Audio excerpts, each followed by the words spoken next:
Right. Yeah. Hey guys, welcome to another lesson of Pro Teachers Do. Today I have with me again, Liana.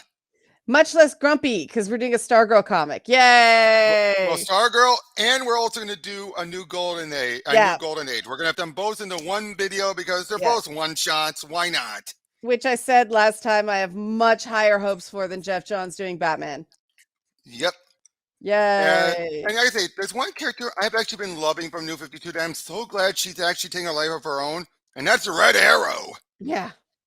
Have you noticed that she is really taking a life of her own out of almost very few people in New 52 really took off like she has. It's always hard to predict which DC characters are going to rise above the clutter in Yeah. stuff like that. So yeah, it's pretty cool. And the fact that she's Ollie's half sister. Yeah. Yeah. I always find that interesting. But yeah, we open up with the two just hanging out as Cheek brings up about saying you didn't invent the Green Arrow. There was one before you, the clean-shaven guy. And we find out that was Ollie. Okay. He and Connor got displaced in time. So Golden Age Green Arrow was always Ollie. Just a different Ollie. No, the same Ollie. Oh. He was sent back in time for a while. It's kind of like back when Byrne had to be Hippolyta was the Golden Age Wonder Woman. Okay. Yeah. Okay. So it's something like that, except it's actually Ollie. And he was with the 7 Soldiers of Victory and everything. Nice. Yeah. Yeah, we're trying to bring that all up. And I like how he says, good times and hard times. You were the Golden Age Green Arrow? I have so many questions. Oh, and Crimson Avenger. Haven't seen her in ages. Yeah. And there's Courtney. Courtney. Yep, and yeah, we haven't seen her in ages either. Yeah. Basically, we just get a summary of her history. Yay. Makes sense. And but yeah, she and Pat are heading out to Myrtle Beach. We've arrived at your destination. If anyone hasn't seen Stargirl, by the way, it's gonna the new episode was a big twist. Yeah, I'm not caught up yet, but if you haven't watched Stargirl, watch Stargirl. It's good. Do you want to know who the big villain is of the season? No. I want to discover it myself. Okay, but I'll tell you, it's a big twist. All right, cool. Yay. But yeah, basically they're out on spring break, just ready to chill out. Of course, she brought the staff in this big bag. Of course. Like, I know Nebraska is light on beaches, but Pat's right. We're here for work. Oh yeah, they're there for work because of the Justice Society stuff. Oh look, Nowick after McFarlane. I didn't know McFarlane kind of established that idea of their face with the panels. Yeah, well, back in the day, yeah. Doing it twice over. That's nice. Yep. So yeah, there's Vigilante. Is that Vigilante? No, he's got a cowboy hat on. That's not him. Well, he's pretty late.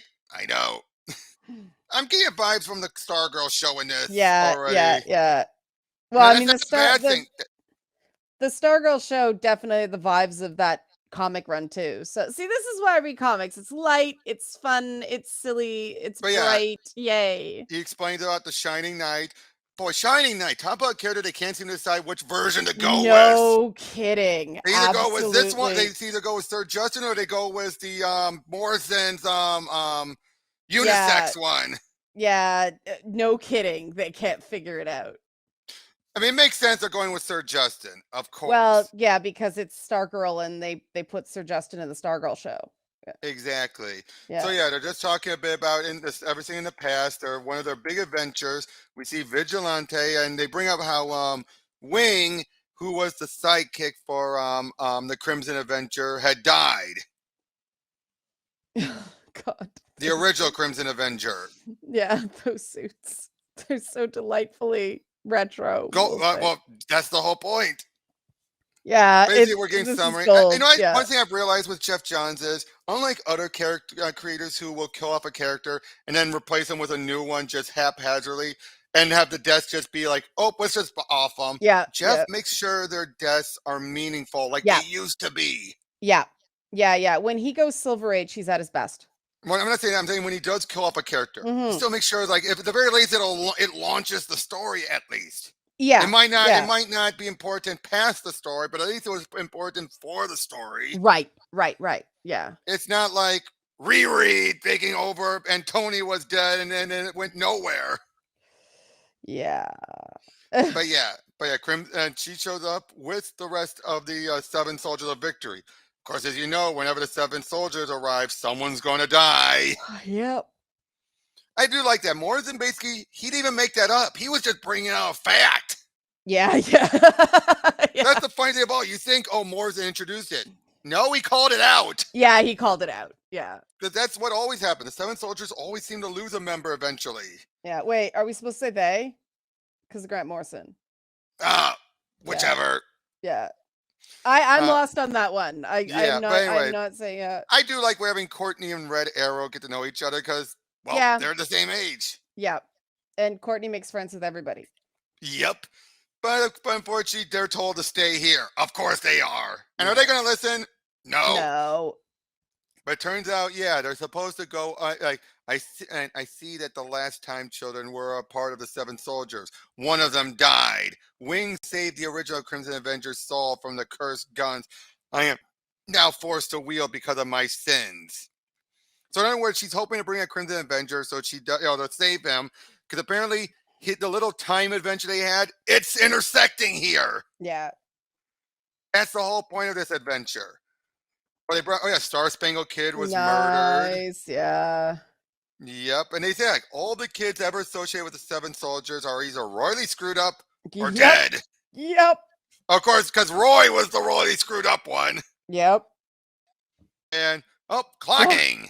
I love that. At least they didn't go with Chronos or Perdigaton. I love that costume. Wait, is that supposed to be his mouth? Yeah. Yeah. They decide, let's head on over there. They fly over there.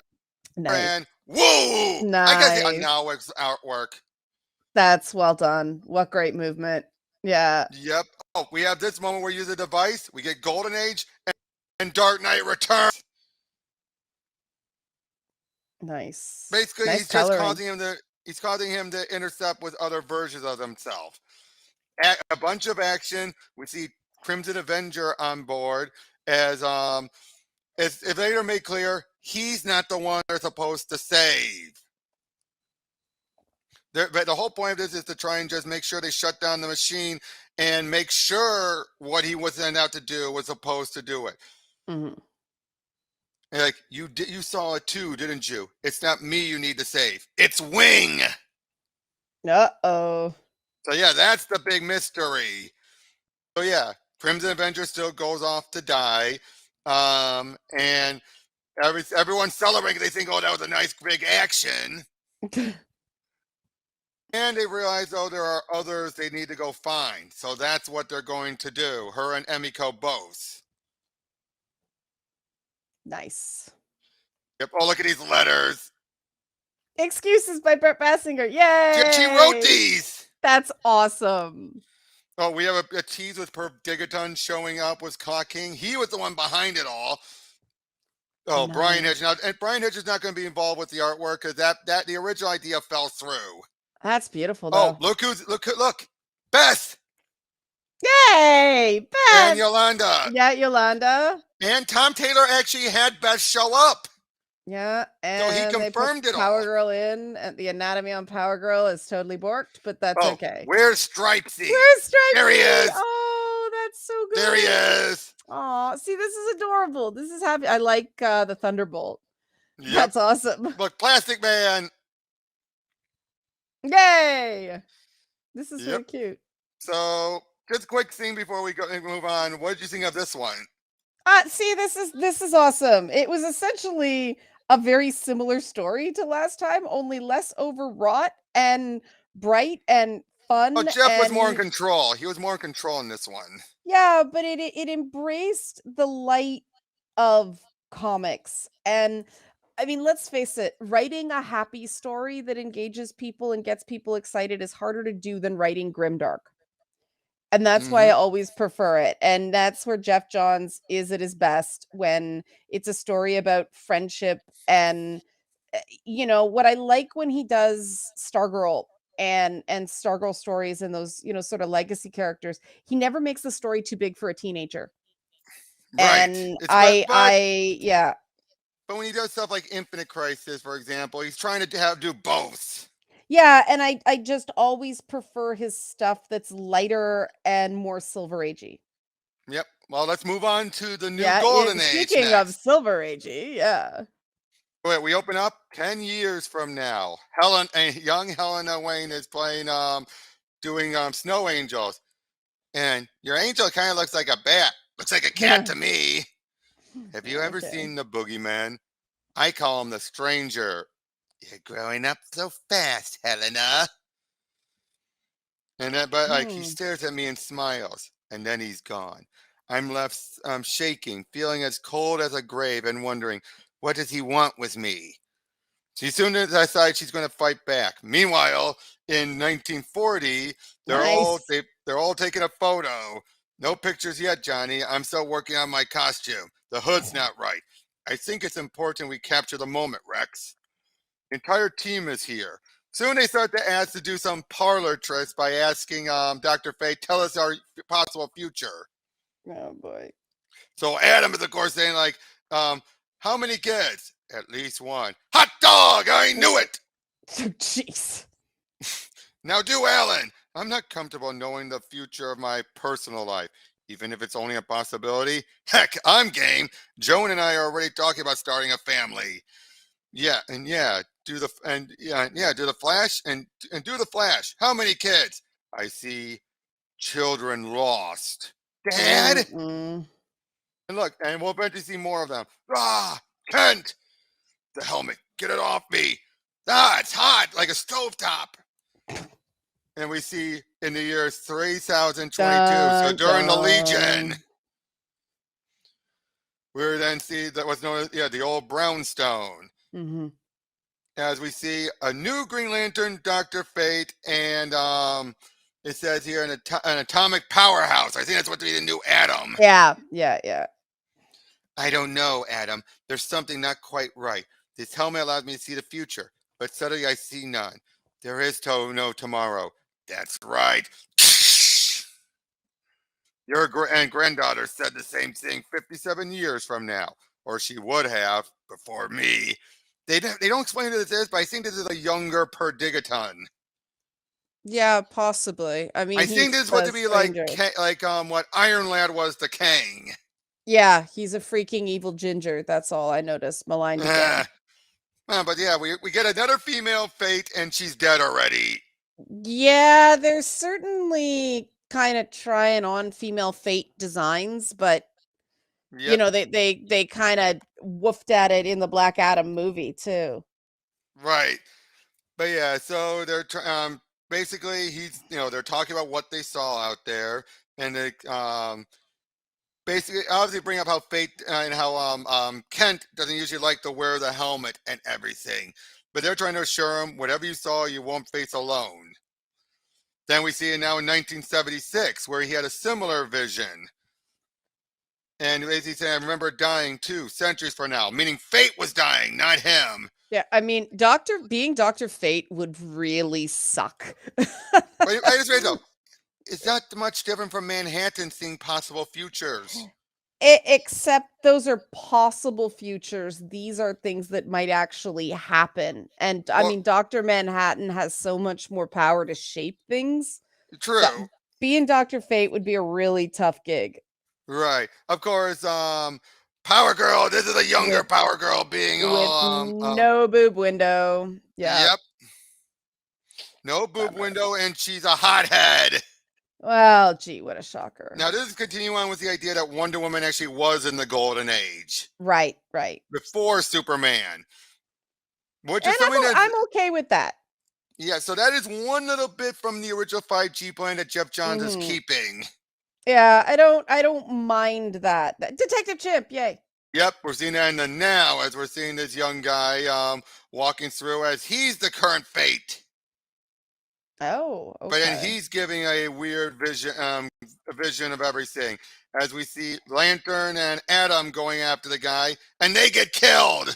Yep. And the deaths begin. Yep. It's not the ring or the green fire inside of it that I'm afraid of. It's getting too close to everyone. What would the others think of, Derby? What would they say? If your friends in the JSA are anything like me, Alan, they'd say, so what? So Geoff John is also embracing Alan being gay. Oh, that's totally canon at this point. Yeah, but I'm at least grateful he's embracing it. Yeah, And I not avoiding it. mean, yeah, But anyway, we have it was almost like the Doom Patrol series broached it. Well, Doom Patrol in general with Larry Trainer, and now they're doing the same thing with Alan Scott. Right. Oh, look, the Red Lantern burns Navy's ship. The Red Lantern, and he's a commie. Okay. Yeah, we're then seeing the other guy transporting. Again, I think that's per Digaton. He definitely acts like him. As we're then at the McCarthyism stuff. Well, they're really trying to find a place for Hawkman again, aren't they? Yep, and it's all costume. Yeah, which origin have they given him with this? Do you know? I think they're going with the idea that all of them are still canon, but they all happen at slightly different times. Okay. Like there was a golden age, and then he got reincarnated as the modern age. So there's basically two Hawkmans with two different origins. Right. Okay. But yeah, we're then seeing, of course, these narrations are from Helena. As she started taking a knife to school to deal with the mysterious stranger. Okay. Weeks later, she heard someone in the house, crept out of her room, went to the figure, and stabbed him. It was her dad, but she didn't know he was Batman. Whoops. Oh, Helena. I'm Batman. Does Mom know? Now we're in the 13 years ago, so 3 years prior to the present day. Or no, just regular 13 years ago, because that's the long Halloween outfit. Yeah. As we see, Fate dealt with him and what dealt with her, as she found this ring that has been known to driving people mad by a glimpse of it. Whoa! All these other Fates dead. Nice, MC. Because every time Fate dies, the Justice Society falls. Of course, the one you mentioned about how your daughter, like, the end always starts with me. Dr. Fate dies. Dr. Fate dies, and then moments later, the stranger is going to kill your daughter. When your daughter joins the GSA, she's going to die with the rest of us. My daughter? I'm not one for kids, so don't you worry, Doc. My family's not in my future. Oh, geez. Even Dame, all of them are dead. Okay. Like, Bruce, what have you done? How could you do this? Expose her after all of this time, after what happened to Tim, Stephanie, Damien, even the Joker's son. What? She stabbed me, Anne. I'll do worse if she puts on a mask and a cape. That's not my intention, Selena. Basically here, instead of having her death and Selena's death cause the Bruce to retire and if Helena to become Huntress, instead it just caused Bruce to retire for his daughter's sake. Because something like that mysterious figure saying, it's almost time, Helena. Then we see Crockett again, and Corky again, talking with John Wilkes Booth. Okay. And he's basically talking it over with him about, like trying to stop him from going after the president, but unfortunately says the whole world will know what you've done. So in other words, yeah, I told him don't do it, but he's basically feeling like the whole world will know what I do. So of course I'm going to do it. It's a little social commentary right there. Yep. As they're traveling through time, they're soon realizing they have to go and find someone named Dreadberg. Who, otherwise he can be found by his biological parents, meaning it's young Clark that Manhattan raised. No, I love the Watchmen cats. Yep. I was very Ozymandias is fangirl, or worse yet, Reggie Long, a.k.a. the new Rorschach. So again, he's doing more setup. And of course, every time Geoff John does this, you see Twitter blow up with the more heads. Really? Oh, they hate it. Is that why he keeps trending? Okay. Well, that and the Snyder cult, of course. That's interesting that it, yeah, it seems because the Moorheads hate that he's defiling what Moore did. Okay, but that didn't start with this. Well, they're playing off of Moore's statement saying anyone who goes to my stuff is like a raccoon going through the scrappings. Well, that's true, but, you But it's like, know, you they left have the it. right Who to else do is it. gonna someone else is gonna touch it, use it? Well, they own the characters, so you Yep. Now, not yeah, you know, 18 I don't terribly care what they do for some of it. I liked what HBO did better. However, Yep, but anyway, yeah. 18 years from now, Helena's at the piano, but we find out Batman's dead. Also, Mm, you see what you want to see. I think that's Reggie. mm. Like, but yeah, now everybody's like, when I was 18 years old, my father was murdered. I swore I'd find his killer and then throw them off the tallest building in Gotham. But what I didn't know was that this mission of vengeance would take me back to the beginning of to the center of a conspiracy to murder not only those who fought for justice, but the entire society that started it. My name is Helena Wayne. I'm Batman's daughter. I am the huntress, whether my mom wants me to be or not. Why isn't Power Girl thick? She's older here. But Well, call look at bullshit. Alan. Look at Power Alan. Girl's not thick. Look at Alan and look at I guess that's Judy. Yeah. Oh, but yeah, the Golden Age Aquaman, no real Nice. name. And Betsy Ross and Molly Pitcher. Aw. Cherry Bomb. She's the kid sidekick to Human Bomb. Okay. Now these two are the sidekick to Miss America. Oh, okay. The Harlequin's son is, of course, well, obviously he's a half sibling to Jade and Obsidian. Yeah. Now this to New Frontier. Yeah. Yeah, yeah. I love that it's time back in the New Frontier. This is the Yeah. kid we saw at the end of number 6. Yeah, that's a nice touch. We got the Boom. That's Judy Garrick. That's a nice costume design. Oh, Ladybug. Ladybug, that's She's the kid adorable. sidekick to Red Bee. That's cute. The Legionnaire. No Yeah. idea who this is. Oh, yeah, I read about that tease. Yay, Mr. Miracle. And that's Thaddeus Brown. That's The cool. original. These are great bio pages. Quiz Kid. Obviously, Mr. Terrific's Yeah. sidekick. Nice. Salem, the witch girl, who is the sidekick to Dr. Fate. Oh, And Red interesting. Lantern. Okay. Overall, what Red did you Lantern Zod. think of? I mean, Yeah. this was a little thinner A lot of setup. than I'd hoped. A lot of setup. Yeah, it was a little thinner, but it wasn't there were a couple times I thought they overdid the exposition. They could have shown it in art instead of having, you know, the inside the head description balloons. But overall, I mean, it again, when Geoff John when Geoff John goes retro, he's at his best. Yeah. But it clearly Yeah. ties into the things here. And that's why I think, well, wait, with Helena, does this mean Bruce is set to die? And I'm like, I think playing off of what was set up with Hyper Time, she's not going to be the main definitive future. She's going to be a possible future who could still interact because Hyper Time allows you to interact with the other futures. Well, yeah, I mean, that's a classic set up a rule to break the rule setup, Yeah. right? So there's going to be some twist, but I mean, I don't know. I think I've always liked the Helena Wayne Earth 2 thing, and I Yep. know Geoff Johns likes it too. Yep. So I don't know why Power Girl's skinny, but other than that, Well, that yeah, I was think that she's older. yeah, I mean, that was a much more and then the new characters that they set up in The 13. yeah, yeah, and those And were more Watchmen cute. set up. And again, it's Geoff Johns doing teen legacy characters, but he's good at it. But And the he's designs building are to very something. cute. He's building to something. And I'd much rather if they want to reimagine characters like that, they do it that way, as opposed to you know, oh, we're going to take this character off the board and shove another one in. Yeah.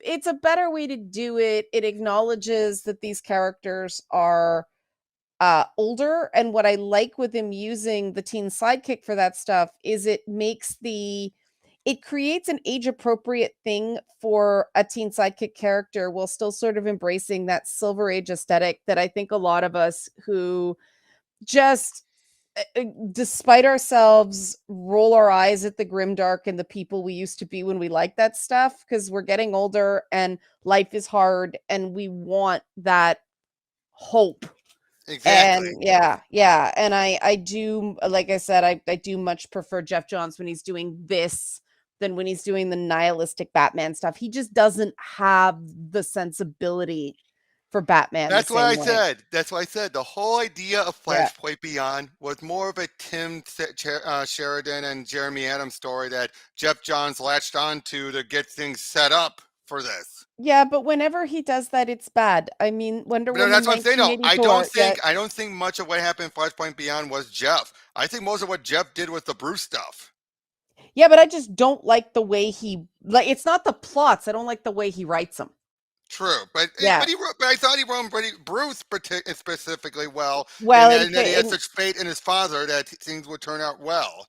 and see, I didn't buy that. It's like, why would he have faith in that monster? I mean, Thomas Wayne's a monster in that It's world. true, but Thomas also got better, and he learned about how better he got from Infinite Frontier and in Justice League Incarnate. And this is why redeeming villains in comic books is so difficult, because a monster getting better is still a monster. He's just slightly less monstrous. I True, mean, anybody who's still gonna go, "Oh, honey, you're a craven murderer and you're insane. I still love you, and I'm gonna keep my kid around you." That's not a true. reformed man, That's you true, know? but this is comics we're talking about here. And that's my challenge with this whole thing is I do think that, media doesn't cultivate Hmm. things. It doesn't cultivate character, doesn't cultivate personalities.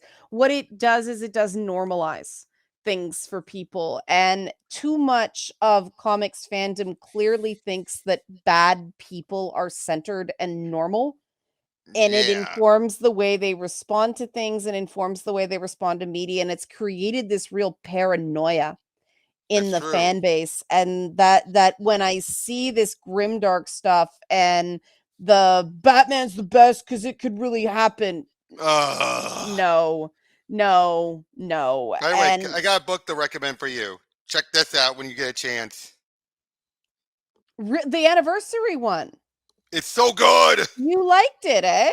I adored it. I'd go over with you if I can, but Nice. we don't have time. Nice. Okay. Recommended. Well done. Okay. Strongly recommend. I mean, it's Dan Jurgens. Okay. Yep, and I mean, come on, look at this cover. Oh, that's beautiful. Yep. Okay, well, thank you very everyone for joining in. Thank you for Liana for joining me, and we'll see you on the next one. Take care.